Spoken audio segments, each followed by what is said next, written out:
The chilling legend of Bloody Mary has haunted generations, but the real story behind this infamous tale is far more fascinating than the mirror summoning ritual we all know. Picture this, it's 16th century England, and a young princess named Mary Tudor is about to become one of history's most controversial monarchs. Born to King Henry VIII and Catherine of Aragon, Mary's life was anything but ordinary. When her father's obsession with having a male heir led to the divorce of her mother, Mary's world turned upside down.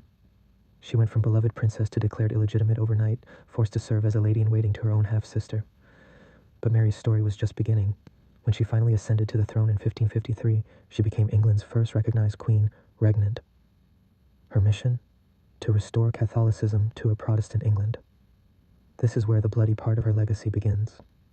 In just 5 years, Mary ordered the execution of nearly 300 Protestant heretics, earning her the nickname Bloody Mary. These weren't quick deaths. Most were burned at the stake in public spectacles that horrified even her supporters. The irony? Mary believed she was saving souls. In her mind, these executions would ensure her subjects' eternal salvation. But there's another layer to her story that's often forgotten. Mary was desperate for an heir, convinced she was pregnant multiple times. These phantom pregnancies, likely caused by physical and psychological stress, led to public humiliation and whispers of divine punishment. The mirror ritual we know today, it actually emerged centuries later in American folklore, completely disconnected from the real Bloody Mary. The game, where people chant Bloody Mary 3 times in front of a mirror in darkness, probably stems from ancient divination rituals where young women tried to see their future husbands' faces in mirrors. What's truly fascinating is how Mary's reputation evolved over time. While Protestant historians painted her as a murderous zealot, modern scholars have begun to reassess her reign. Yes, she was responsible for terrible acts of persecution, but she also introduced important reforms in naval administration and foreign trade.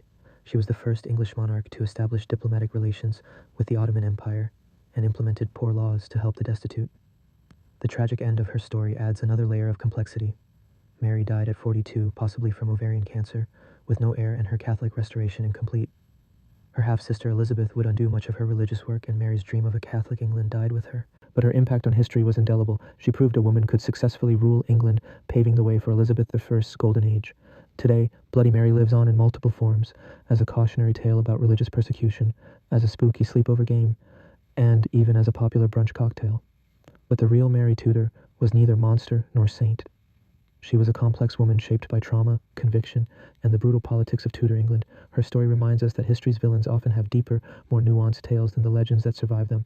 So the next time someone suggests playing Bloody Mary at midnight, remember, the real story behind the mirror is far more intriguing than any ghost story could ever be. It's a tale of power, persecution, and the price of absolute conviction. A reminder that the line between savior and tyrant often depends on which side of history you're standing on.